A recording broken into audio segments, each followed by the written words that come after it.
ಯಾಕಂದರೆ ಒಂದು 30 days minimum, 30 ದಿನಗಳಂತೂ ಬೇಕೇ ಬೇಕು. ಹೌದು, ಒಂದು ತಿಂಗಳಂತೂ ಮಾಡೇ ಮಾಡ್ತಾರೆ. ಇನ್ನು ದೊಡ್ಡ ದೊಡ್ಡ ನಾಟಕ ಎಲ್ಲ 2 ತಿಂಗಳು ನಡೆಸ್ತಾರೆ. ಇನ್ನು ಚಿಕ್ಕದಾಗಿ ಅಂದರೆ 15 ದಿನದಲ್ಲಿ ಮುಗಿಸ್ಕೋತಾರೆ. ಅಂದರೆ ಇದು ಸೀಸನ್ಡ್ ಆ್ಯಕ್ಟರ್ಸ್ ಅಂತಾರೆ. ಅಂದರೆ ಡೈಲಾಗ್ ನೋಡಿದ ತಕ್ಷಣ ಅವರಿಗೆ 2 ದಿನದಲ್ಲಿ ಬಾಯಿಗೆ ಬಂದ್ಬಿಡುತ್ತೆ. ಸೊ ಆ ಥರ ಆ್ಯಕ್ಟರ್ಸ್ ಇದ್ದಾಗ ಏನು ತುಂಬ ದಿನ ಬೇಕಾಗಲ್ಲ, ಒಂದು 15 ದಿನದಲ್ಲಿ ಎಲ್ಲ ಮುಗಿಸ್ಕೊಂಡ್ಬಿಡ್ತಾರೆ.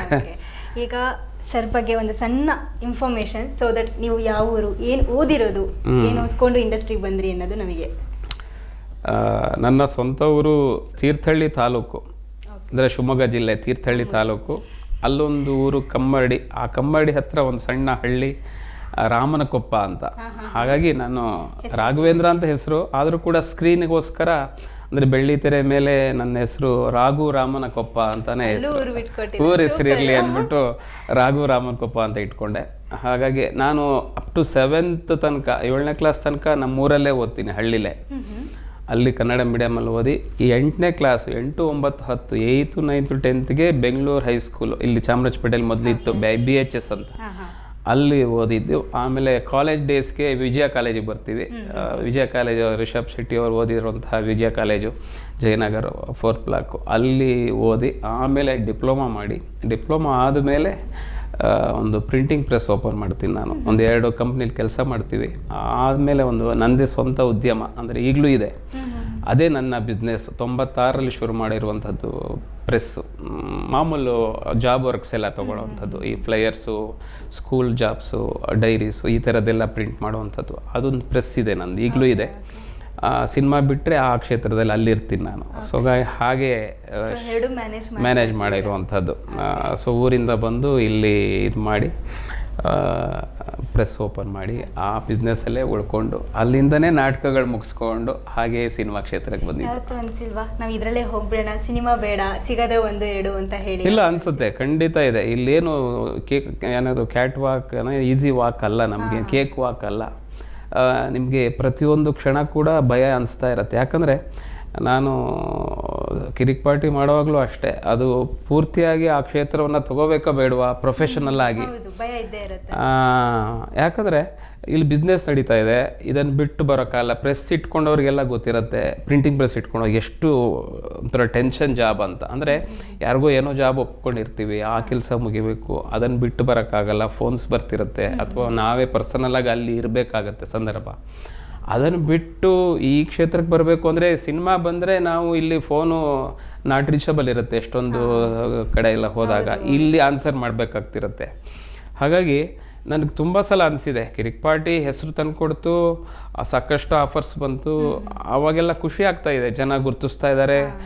ಈ ಕಡೆಯಿಂದ ಈ ಬಿಸ್ನೆಸ್ ಬಿಟ್ಟು ಇಲ್ಲಿ ಆರ್ಥಿಕವಾಗಿ ನಮ್ಮನ್ನು ಶಕ್ತಿಯಾಗಿ ಇಟ್ಕೊಳ್ಳೋದು ಕಷ್ಟ. ಫೈನಾನ್ಷಿಯಲ್ ಸ್ಟೆಬಿಲಿಟಿ ಈ ಕ್ಷೇತ್ರದಲ್ಲಿ ಸಿನಿಮಾದಲ್ಲಿ ತುಂಬ ಕಷ್ಟ ಅನಿಸುತ್ತೆ ನನಗೆ. ಅಂದರೆ ಭಾಳ ನಾನು ಇವತ್ತು ಎಲ್ಲರಿಗೂ ಅದನ್ನು ಹೇಳೋದು, ನನಗೂ ತುಂಬ ಜನ ಹೇಳಿದ್ದಾರೆ, ಇದನ್ನೇ ನಂಬ್ಕೋಬೇಡ, ನೀನು ಬೇರೆ ಸೋರ್ಸ್ ಆಫ್ ಇನ್ಕಮ್ ಇರಲಿ, ನಿನ್ನ ಫ್ಯಾಮಿಲಿ ಇದ್ದಾರೆ, ಮನೆ ಇದೆ, ಬೇರೆ ಬೇರೆ ಓವರ್ ಹೆಡ್ಸ್ ಇದೆ, ಅದನ್ನೆಲ್ಲ ಹೇಗೆ ಬ್ಯಾಲೆನ್ಸ್ ಮಾಡ್ತೀರಿ? ನನಗೆ ಕೂತು ಬುದ್ಧಿ ಹೇಳಿದವ್ರು ಸಾಕಷ್ಟು ಜನ ಇದ್ದಾರೆ, ಅವ್ರನ್ನೆಲ್ಲ ನೆನೆಸ್ಕೋಬೇಕು. ಯಾಕಂದರೆ ನನಗೆ ಒಂದು ಸಿನಿಮಾ ಅವಕಾಶ ಸಿಕ್ಕಿದ್ರೆ ಕೆಲವ್ರು ಎಲ್ಲ ಕೆಲಸ ಬಿಟ್ಬಿಡುವಂಥದ್ದು. ನನಗೆ ಏನೋ ಆಗೋದೆ ನಾನು ಲೈಫಲ್ಲಿ, ಮುಗೀತು ಅಂತ ಇಲ್ಲವೇ ಇಲ್ಲ. ಯಾಕಂದರೆ ಕಾಂಪಿಟೇಷನ್ ಇದೆ ಇವತ್ತು. ನಂತರ 100 ಜನ ನನಗಿಂತ ಬೆಟರ್ ಪರ್ಫಾರ್ಮ್ ಮಾಡೋರಿದ್ದಾರೆ. ನೀನೊಬ್ಬನೇ ಬೇಕು, ನೀನೇ ಬೇಕು ಅಂತ ಕರೆಸಿ ಮಾಡಿಸೋರಿಲ್ಲ. ಅಂದರೆ ಕೆಲವು ನಟರಿದ್ದಾರೆ, ಅವರೇ ಬೇಕು, ಅವರಿದ್ರೇ ಸಿನಿಮಾ ಆಗೋದು ಅಂತ ಇದೆ. ಆದರೆ ನಮ್ಮಂಥವ್ರಿಗೆ ಅದು ಇನ್ನೂ ಆಗಿಲ್ಲ. ನೀನೇ ಬೇಕು, ನೀನಿದ್ರೇ ಆಗೋದಿಲ್ಲ, ನೀನಲ್ಲ ಅಂದರೆ ಆಪ್ಷನ್ಸ್ ಒಂದು 10 ಇದ್ದಾರೆ. ಹಾಗಾಗಿ ನಮಗೆಲ್ಲ ಒಂದು ಕಡೆ ಭಯ ಇದ್ದೇ ಇತ್ತು, ಬಿಸ್ನೆಸ್ ಬಿಟ್ಟು ಇಲ್ಲಿ ಬರೋದು ಬೇಡ, ಅದ್ರ ಜೊತೆಗೆ ಪ್ಯಾರಲಾಗಿ ಹೋಗಲಿ ನೋಡೋಣ ಅಂತ. ಹಾಗಾಗಿ ಹಾಗೆ ಬ್ಯಾಲೆನ್ಸ್ ಮಾಡ್ಕೊಂಡು ಬರ್ತಾ ಇದ್ದೀವಿ. ನಿಮ್ಮ ಲೈಫ್ನ ಇನ್ಸ್ಪಿರೇಷನ್ ಯಾರು ಸರ್? ನನಗೆ ನಟರಾಗಿ ನಾನು ಅನಂತ್ನಾಗ್ ಅವ್ರನ್ನ ತುಂಬ ಇಷ್ಟಪಡ್ತೀನಿ. ಅವರ ಅಭಿನಯ ಅಂದರೆ ಆ ಒಂದು ಸಟಲ್ ಆ್ಯಕ್ಟಿಂಗ್ ಆಗಿರ್ಬೋದು, ಅದನ್ನು ನಮ್ಮ ಕೈಲಿ ಮಾಡೋಕ್ಕಾಗಲ್ಲ, ಆದರೂ ಅವ್ರನ್ನ ಇನ್ಸ್ಪಿರೇಷನ್ ಆಗಿ ತೊಗೋತೀವಿ. ಇತ್ತೀಚೆಗೆ ನಟರಲ್ಲಿ ಅಚ್ಯುತ್ ಕುಮಾರ್ ಅವ್ರನ್ನ ತುಂಬ ಇಷ್ಟಪಡ್ತೀನಿ ನಾನು. ಅವ್ರ ಹತ್ರ ಟಿಪ್ಸ್ ತೊಗೋತೀವಿ, ಅವ್ರ ಜೊತೆಗೆ ಸಾಕಷ್ಟು ಸಿನಿಮಾ ಮಾಡಿದ್ದೀವಿ, ಮೊನ್ನೆನೂ ಕೂಡ ಶೂಟಿಂಗಲ್ಲಿದ್ವಿ. ಹಾಗಾಗಿ ಅಂತಹ ನಟರು ನನಗೆ ತುಂಬ ಖುಷಿ ಆಗ್ತಾರೆ. ಫೇವ್ರೆಟ್ ಪ್ರೊಡ್ಯೂಸರ್ ಯಾರು? Favourite director? ಪ್ರೊಡ್ಯೂಸರ್ ಆಬ್ವಿಯಸ್ಲಿ ನನಗೆ ರಕ್ಷಿತ್ ಅವರು, ನಮ್ಮನ್ನು ಈ ಕ್ಷೇತ್ರಕ್ಕೆ ತಂದವರು. ಅವ್ರನ್ನ ಸದಾ ನೆನೆಸ್ಕೋಬೇಕು ನಾವು. ರಕ್ಷಿತ್ತು ಡೈರೆಕ್ಟರ್ ಆಗಿ ರಿಷಬ್ ಶೆಟ್ಟಿ ಅವರು, ಜೊತೆಗೆ ಪ್ರಮೋದ್ ಶೆಟ್ಟಿನೇ ನನ್ನ ಕಿರಿಕ್ ಪಾರ್ಟಿಗೆ ಆಹ್ವಾನ ಕೊಟ್ಟಿದ್ದು. ಅದೊಂದು ದೊಡ್ಡ ಕಥೆ ಇದೆ, ಹೇಗೆ ಬಂದೆ ಅನ್ನೋದಂಥದ್ದು. ಅದು ನಿಮ್ಗೆ ಅಷ್ಟು ಸಮಯ ಇದೆಯಲ್ಲ ಕಿರಿಕ್ ಪಾರ್ಟಿದು ಸಖತ್ ಮಜಾ. ಅಂದರೆ ನಾಟಕಗಳು ಮಾಡ್ತಾ ಇದ್ವಿ, ರಿಹರ್ಸಲ್ ನಡೀತಾ ಇತ್ತು. ಸಂಜೆ ಒಂದು ಈವ್ನಿಂಗು ಯಾರೋ ಹೇಳ್ತಾರೆ, ಸಂಜೆ ಒಂದು ವಿಜಯ ಕಾಲೇಜಲ್ಲಿ ಯಾವುದೋ ಆಡಿಷನ್ ನಡೀತಾ ಇದೆ, ಒಂದು ಕಿರಿಕ್ ಪಾರ್ಟಿ ಅಂತ ಸಿನಿಮಾ ಮಾಡ್ತಾರೆ ಅಂತ ಸುಮ್ಮನೆ ಕೇಳಿಸ್ಕೊಂಡೆ ನಾನು. ನಮ್ದು ಯಾವುದೋ ಬೇರೆ ನಾಟಕದ ರಿಹರ್ಸಲ್ ಹುಡುಗರು, ಅದನ್ನು ಕೇಳಿಸ್ಕೊಂಡು ನೆಕ್ಸ್ಟ್ ಸಂಡೇ ನಾನೇ ವಿಜಯ ಕಾಲೇಜಿಗೆ ಹೋಗ್ತೀನಿ. ನಮ್ಮದೇ ಕಾಲೇಜ್ ಓದಿದ್ದು, ಅಂದರೆ ನಮ್ಮದು ಕಾಲೇಜ್ ಅಂದರೆ ನಾವು ಓದಿದ್ದು ಕಾಲೇಜು. ಹಾಗಾಗಿ ಅಲ್ಲಿ ಹೋದರೆ ದೊಡ್ಡ ಕ್ಯೂ ನಿಂತಿದ್ದಾರೆ ಜನ ಎಲ್ಲ ಆಡಿಷನ್ಗೆ, ಹುಡುಗರೆಲ್ಲ. ನಾನು ಹೋದೆ, ಕ್ಯೂನಲ್ಲಿ ನಿಂತರೆ ಅವ್ನು ಹೇಳ್ದ, ಇಲ್ಲ ಇದು 30 ವರ್ಷದೊಳಗಿನವ್ರಿಗೆ ಮಾತ್ರ ಅವಕಾಶ ಅಂತ ಅಲ್ಲಿ ಬೋರ್ಡ್ ಹಾಕ್ಬಿಟ್ಟಿದ್ರು. ಸೊ ಅದು ಸ್ಟೂಡೆಂಟ್ಸಿಗೆ ಮಾತ್ರ ಆಡಿಷನ್ ನಡೀತಾ ಇತ್ತು. ಸೊ ನನ್ನನ್ನು ನೋಡಿದ ತಕ್ಷಣ ತಲೆ ಎಲ್ಲ ಬಾಲ್ಡು, ಇವ್ರು ವಯಸ್ಸಾಗಿದೆ ಅಂತ ಅವನಿಗೆ ಗೊತ್ತಾಯಿತು, ಇವ್ರು ಆಗಲ್ಲ ಈ ಕ್ಯಾರೆಕ್ಟ್ರಿಗೆ, ಸರ್ ನಿಮ್ಗಲ್ಲ ಇದು ಅಂತ ಕಳಿಸ್ತಾರೆ. ಬಟ್ ನಾನು ರಿಕ್ವೆಸ್ಟ್ ಮಾಡ್ತೀನಿ, ಒಂದು ಸತಿ ಪ್ಲೀಸ್ ನೋಡಿ ಒಳಗೆ ಬಿಡೋಕ್ಕಾಗತ್ತಾ ಅಂತ. ಅವನು ಸರ್ ನನ್ನ ಹೆಸ್ರು ಹೇಳ್ಬಿಡಿ, ಕೊನೆಗೆ ಬೈತಾರೆ ನನಗೆ, ಆ್ಯಕ್ಚುಲಿ ಸ್ಟೂಡೆಂಟ್ಸಿಗೆ ಮಾತ್ರ ಅಂತ ಹೇಳಿ ಬಿಡ್ತಾನೆ. ಆಡಿಷನ್ಗೆ ಹೋಗ್ತಾರೆ, ಒಳಗಡೆ ಎಲ್ಲ ಪೇಪರ್ ಹಿಡ್ಕೊಂಡು ಆಡಿಷನ್ದು ಲೈನ್ಸ್ ಕೊಟ್ಟಿರ್ತಾರಲ್ಲ ಓದ್ತಾ ಇದ್ದಾರೆ ಎಲ್ಲ ಹುಡುಗರೆಲ್ಲ ರೆಡಿಯಾಗಿಟ್ಟು. ಸೊ ನನಗೆ ಯಾವುದು ಪೇಪರ್ ಸಿಕ್ಕಲಿಲ್ಲ. ಸೀದಾ ಅವರು ನಂದು ಟರ್ನ್ ಬಂತು, 30ನೇದೇನೋ ಟೋಕನ್ನು. ಒಳಗಡೆ ಹೋದರೆ ಆಡಿಷನ್ ಮಾಡೋದಕ್ಕೆ ಪ್ರಮೋದ್ ಶೆಟ್ಟಿನೇ ಕೂತಿದ್ದಾರೆ. ಪ್ರಮೋದ್ ಶೆಟ್ಟಿ ನಾನು ನಾಟಕಗಳು ಆಲ್ರೆಡಿ ಮಾಡಿಬಿಟ್ಟಿದ್ವಿ ಸುಮಾರು, ಅವ್ರು ನನಗೆ ಪರಿಚಯ. ಬಟ್ ಅವ್ರು ಈ ಸಿನಿಮಾದಲ್ಲಿ ಭಾಗಿಯಾಗಿದ್ದಾರೆ, ಇದರಲ್ಲಿ ಇನ್ವಾಲ್ವ್ ಆಗಿದ್ದಾರೆ ಅಂತ ನನಗೆ ಗೊತ್ತಿರಲಿಲ್ಲ. ಸೊ ಪ್ರಮೋದ್ ಶೆಟ್ಟಿ ನನ್ನನ್ನು ನೋಡಿದ ತಕ್ಷಣ, ಅಯ್ಯೋ ಭಟ್ರೆ ಅಂತಾರೆ ಅವ್ರು ನನಗೆ. ನೀವೆಂತಕ್ಕೆ ಆಡಿಷನ್ ಬಂದಿದ್ದು, ನಿಮ್ಮ ಜೊತೆ ನಾಟಕ ಮಾಡಿದ್ದಲ್ಲ ನಾನು. ಅಯ್ಯೋ ಒಂದು ಮಾತು ಹೇಳೋದಲ್ವ ನನಗೆ, ಹೇಗೆ ನಿಮ್ಮನ್ನಿಂತ ಆಡಿಷನ್ ಮಾಡೋದು ಬೇಡ ಅಂತ ವಾಪಸ್ ಕರೆಸಿ ಮೇಲ್ಗಡೆ ರಿಷಬ್ ರಕ್ಷಿತ್ ಇದ್ದರು ಫಸ್ಟ್ ಫ್ಲೋರಲ್ಲಿ, ಬೇರೆ ಆಡಿಷನ್ ತಗೋತಾ ಇದ್ರು. ಅವ್ರಿಗೆ ಫೋನ್ ಮಾಡಿ ಹೇಳ್ತಾರೆ, ಈ ಥರ ಒಬ್ರು ಬಂದಿದ್ದಾರೆ ಪರಿಚಯ, ನಮ್ಮ ನಾಟಕದಲ್ಲೆಲ್ಲ ನೋಡಿದ್ದೀನಿ, ಯಾವ್ದಾದ್ರು ಕ್ಯಾರೆಕ್ಟರ್ ಇದೆಯಾ ನೋಡು ಮಗ ಅಂತ ರಿಷಬ್ಗೆ ಹೇಳ್ತಾರೆ. ರಿಷಬ್ ಕಳಿಸು ನೋಡೋಣ ಅಂತ ಮೇಲ್ ಹೋಗುತ್ತಿದೆ. ಮೇಲ್ ಹೋದರೆ ರಿಷಬ್ ಅವರು ಬೇರೆ ಆಡಿಷನ್ ನಡೀತಾ ಇತ್ತು, 1 hour ವೆಯ್ಟ್ ಮಾಡಿ ಅಂದರು. 1 hour ಆಯಿತು. ಆಮೇಲೆ ನಿಮ್ಮದೇ ಇವಾಗ ಆ ಲೆಕ್ಚರರ್ದು ರಾಕೆಟ್ ಬಿಡ್ತೀನಿ ಗೊತ್ತಾ, ಕಿರಿಕ್ ಪಾರ್ಟಿ ನೆನಪಿದೆ ಅನ್ಸುತ್ತೆ ನಿಮಗೆ, ಆ ರಾಕೆಟ್ ಬಿಡೋ ಸೀನ್ನೇ ಸೇಮ್, ಅದೇನು ಸಿನಿಮಾದಲ್ಲಿ ನೀವು ನೋಡಿದರೆ ಅದನ್ನೇ ಆಡಿಷನ್ ಮಾಡೋಣ ಅಂಥೇಳಿ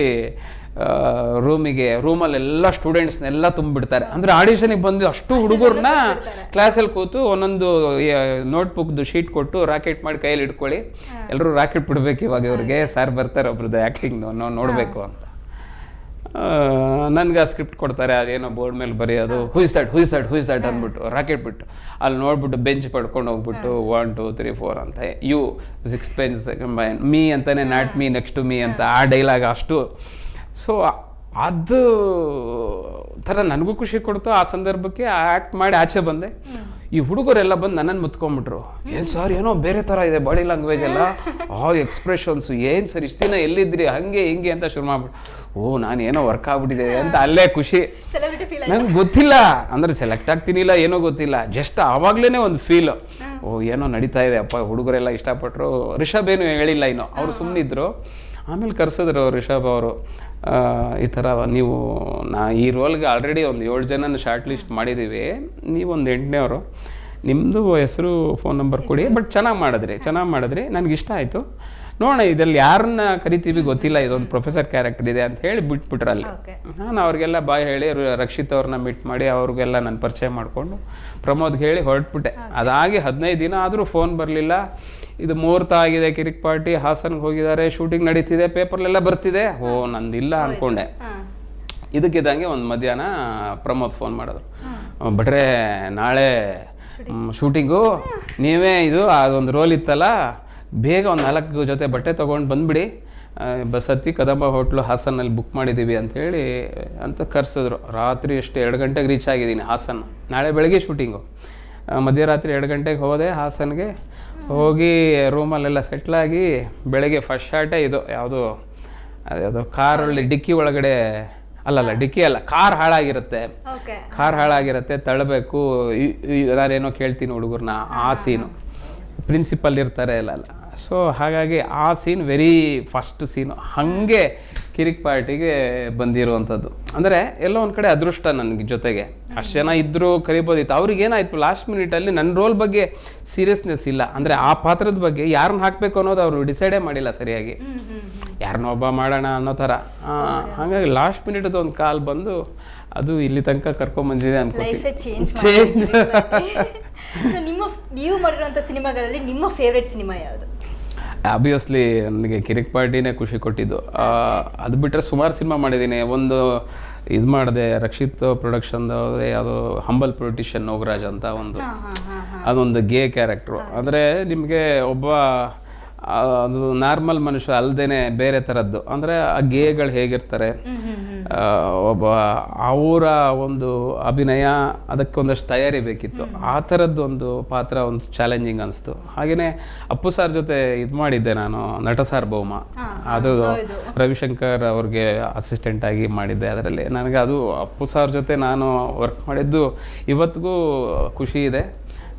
ಎಲ್ಲೋ ಒಂದು ಕಡೆ ಸಾರ್ಥಕತೆ ಅನಿಸ್ತಾ ಇದೆ ನನಗೆ. ಅಂದರೆ ಅಪ್ಪು ಸಾರು ಈ ಚಿಕ್ಕ ವಯಸ್ಸಿನಲ್ಲಿ ತೀರಿ ಹೋದರು ಅನ್ನೋದೊಂದು ಬೇಸರ ಜೊತೆಗೆ ಅವ್ರ ಜೊತೆ ನಾನು ಭಾಗಿಯಾಗಿದ್ನಲ್ಲ ಅನ್ನೋ ಒಂದು ಖುಷಿ ಇದೆ ನನಗೆ. ಅಂದರೆ ಎಲ್ಲರಿಗೂ ಸಿಗಲ್ಲ ಅವಕಾಶಗಳು. ಅಂದರೆ ಅಷ್ಟು ದೊಡ್ಡ ಆ್ಯಕ್ಟ್ರುಗಳ ಜೊತೆ ನಮ್ಮಂಥ ಸಣ್ಣ ಕಲಾವಿದರು ಅಭಿನಯಿಸಿದ್ದೀವಿ ಅಂದರೆ ನನಗೊಂದು ಹೆಮ್ಮೆ. ಹಾಗಾಗಿ ಅದು ಖುಷಿ ಕೊಟ್ಟಿದೆ. ಆಮೇಲೆ ಶಿವಾಜಿ ಸುರತ್ಕಲ್ ರಮೇಶ್ ಸರ್ ಜೊತೆ ಮಾಡಿದ್ವಿ. ಅದು 1ಅಲ್ಲೂ ಇದ್ದೆ, 2ಅಲ್ಲಿ ಇದ್ದೆ, ಈಗ 3ನೂ ಬರೋ. ರಮೇಶ್ ಸರ್ ಜೊತೆ ಅವರು ಒಂಥರ ಜೀನಿಯಸ್ ನಿಜವಾಗೂ. ಆ ಥರ ಜೆಂಟ್ಲ್ಮನ್ಸ್ ತುಂಬ ನಮ್ಮಂಥವ್ರಿಗೆ ಸಪೋರ್ಟಿವ್ ಆಗಿರ್ತಾರೆ ಪ್ರತಿ ಹಂತದಲ್ಲೂ ಕೂಡ. ಅಂದರೆ ಒಂದು ಸಿನಿಮಾ ಪಾರ್ಟ್ 1 ಬಂದಿದೆ, 2ಅಲ್ಲೂ ಇದ್ದೀವಿ ಅಂದರೆ ಅವ್ರು ಎಷ್ಟು ಸಪೋರ್ಟಿವ್ ಆಗಿದ್ರು ಅನ್ನೋದ್ರಲ್ಲೇ ಗೊತ್ತಾಗುತ್ತೆ. ಅಂದರೆ ಪ್ರತಿಯೊಂದು ಕ್ಷಣದಲ್ಲೂ ಕೂಡ ಪ್ರತಿ ಹಂತದಲ್ಲೂ ನಮ್ಗೆ ಸಪೋರ್ಟ್ ಮಾಡ್ಕೊಂಬಂದರು ರಮೇಶ್ ಸರ್. ಅಂಥ ವ್ಯಕ್ತಿಗಳು ಬೇಕು ನಮಗೆ ಸಿನಿಮಾ ಕ್ಷೇತ್ರದಲ್ಲಿ. ನಮ್ಮಂಥವ್ರು ಸಪೋರ್ಟ್ ಮಾಡೋದಕ್ಕೆ, ಬೆಳಿಬೋದಕ್ಕೆ ಸಹಾಯ ಆಗುತ್ತೆ. ಸೊ ನಿಮಗೆ ತುಂಬ ಕಷ್ಟ ಅನಿಸಿದ್ದು ಯಾವ ಸಿನಿಮಾ? ಕಷ್ಟ ಅನ್ನೋ ಪಾತ್ರಗಳೇನು ಅಂಥದ್ದು ಬಂದಿಲ್ಲ ಅನ್ಕೋತೀನಿ ನನಗೆ. ಇನ್ನು ಬರಬಹುದು, ಬರುತ್ತೇನೋ. ಚಾಲೆಂಜಿಂಗ್, ಅಯ್ಯೋ ದೊಡ್ಡ ಪಾತ್ರ. ಯಾವ ರೋಲ್ ಮಾಡೋಕ್ಕೆ ತುಂಬ ಇಷ್ಟ? ನನಗೆ ನೆಗೆಟಿವ್ ಕ್ಯಾರೆಕ್ಟರ್ ಇಷ್ಟ ಆ್ಯಕ್ಚುಲಿ. ಅದು ಸಿಗಲ್ವೇನೋ, ಬಟ್ ಸ್ಟಿಲ್ ನನಗಿಷ್ಟ. ನೀವು ಕೇಳಿದಾಗ ಹೇಳ್ತಾ ಇದ್ದೀನಿ, ಜನ ನಗ್ಬೋದು, ಬಟ್ ಒಂದು ನೆಗೆಟಿವ್ ಶೇಡ್, ಎನಿಥಿಂಗ್ ನೆಗೆಟಿವ್ ಆಗಿ. ಅಂದರೆ ಒಂದು ವಿಚಿತ್ರ ಮ್ಯಾನರಿಸಮ್ಸು, ನಾರ್ಮಲ್ ಅಲ್ಲದೇನೆ, ಹುಚ್ಚ ಅಲ್ಲ, ಸ್ವಲ್ಪ ಸೈಕು, ಆ ಥರದ್ದು. ಒಂದು ಸಿಗರೇಟ್ ಕೈಯಲ್ಲಿ, ಏನೋ ಒಂಥರ ವಿಚಿತ್ರ ಡ್ರಿಂಕ್ಸು, ಆ ಥರ ಏನೋ ವಿಚಿತ್ರವಾಗಿರಬೇಕು. ಕಾಸ್ಟ್ಯೂಮೇ ವಿಚಿತ್ರ. ಈ ತೀರಾ ನನಗೆಲ್ಲ ಎಲ್ಲ ಮಾಮೂಲು ಬ್ಲೇಸರು, ಒಂದು ಫಾರ್ಮಲ್ಸಲ್ಲೇ ಆ್ಯಕ್ಟ್ ಮಾಡ್ತಾ ಇದ್ದೀನಿ ಎಷ್ಟೊಂದು ಸಿನಿಮಾಗಳು. ಅದ್ರದ್ದು ಹೊರತಾಗಿ ಪಂಚೆ, ಲುಂಗಿ, ಈ ಥರದ್ದು ನಾರ್ಮಲಿಗೆ ಬರ್ಬೇಕು. ನಾನು ಸಾಮಾನ್ಯನಾಗಬೇಕು, ಅಂದರೆ ಒಂದು ಸರಳವಾಗಿ ಸಾಮಾನ್ಯ ನಟನ ಥರ ಕಾಣಬೇಕು. ಇದು ಬೇಡ ನನಗೆ, ಈ ಕಾಸ್ಟ್ಯೂಮು ಅಷ್ಟು ಬೇಡ ಅನಿಸುತ್ತೆ. ಈ ಕಾಸ್ಟ್ಯೂಮಲ್ಲಿ ಇದ್ರೆ ಹುಡುಗಿರಿಗೆ ತುಂಬಾ ಅದು ಬೇರೆ ಸಂದರ್ಭದಲ್ಲಿ, ಅಂದರೆ ಆಫ್ ದಿ ಸ್ಕ್ರೀನ್ ಇರೋಣ. ಸ್ಕ್ರೀನ್ ಮೇಲೆ ನಮ್ಮನ್ನು ಗುರುತಿಸ್ಬೇಕು, ಜನ ಇಷ್ಟಪಡಬೇಕು ಅಂದರೆ ಈ ಫಾರ್ಮಲ್ಸಿಂದ ಹೊರಗೆ ಬರಬೇಕು ಅನಿಸುತ್ತೆ ನನಗೆ ತುಂಬ ಸಲ. ಅಂದರೆ ಯೂಶ್ವಲಿ ಲೆಕ್ಚರರ್ ಪಾತ್ರ, ಬ್ಯಾಂಕ್ ಮ್ಯಾನೇಜರು ಅಥವಾ ಲಾಯರು, ಅಂದರೆ ಅದನ್ನೇ ನನ್ನನ್ನು ಬದುಕೋ, ಅದನ್ನು ಆ ಥರ ಹೇಳ್ತಿಲ್ಲ. ಅದರಿಂದ ಒಂಚೂರು ಬ್ರ್ಯಾಂಡ್ ಆಗಿಬಿಟ್ಟಿದ್ದೀನಿ, ಅದರಿಂದ ಹೊರಗೆ ಬರೋಕ್ಕೆ ಟ್ರೈ ಮಾಡ್ತಿದ್ದೀನಿ. ಈಗ ಒಂದು ಅರಸಯ್ಯನ ಪ್ರೇಮ ಪ್ರಸಂಗ ಅಂತ ಒಂದು ಸಿನಿಮಾ ಬರ್ತಿದೆ, ಮಾಂತೇಶ್ ಲೀಡ್ ಮಾಡಿದ್ದಾರೆ. ಅದರಲ್ಲಿ ಒಂಚೂರು ಬೇರೆ ಥರ ಇದೆ. ಒಂದು ಅಂದರೆ ಪಂಚೆಲಿದ್ದೀನಿ, ಲುಂಗಿಲಿದ್ದೀನಿ, ಒಂದು ಹಳ್ಳಿ ವಾತಾವರಣ, ಆ ಲುಕ್ ಇದೆ.